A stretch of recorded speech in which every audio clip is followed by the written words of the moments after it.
Hey, how's it going, everybody, and welcome to today's daily video. Devo, Rene here. I am at Megiddo today. This is an ancient ruin in Israel where King Solomon built a fortified city.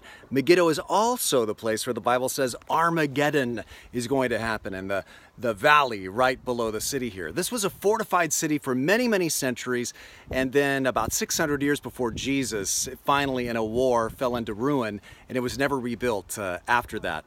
But the Bible says in the book of 1 Kings that Solomon was here, and in fact he rebuilt the city gates, rebuilt the city walls, and he made this city behind me into one of his fortified cities.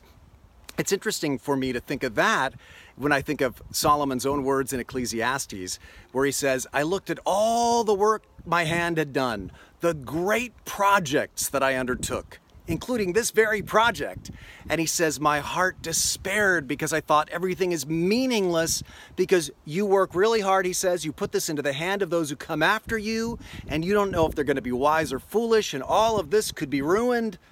And of course, that's exactly what happened to Solomon. His son was a foolish son, and when he took over from King Solomon, he almost instantly incited a civil war, and it permanently divided the nation into north and south, and eventually these beautiful fortified cities that King Solomon had built were indeed ruined. And so from Solomon's perspective, all the work he did here was meaningless.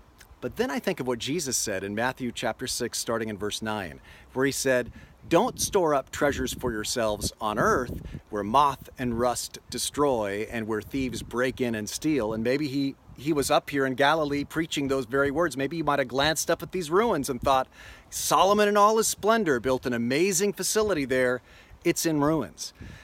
But Jesus says, but store up for yourselves treasures in heaven where moth and rust do not destroy and thieves don't break in and steal. He said, then you'll be building stuff that doesn't crumble into ruin like Solomon's city behind me, but you'll be building something for yourself that lasts. So as you go throughout your day to day, think to yourself, how can I build a city, a kingdom, a treasure that will last? I'm going to do good works in the name of Christ, and by doing so, I'm going to be building my home in heaven. It's not going to crumble like Solomon's vain projects that you see behind me. That city is going to last forever. Look for ways to have building blocks being set into place for that eternal city as you go throughout your day-to-day. God bless you.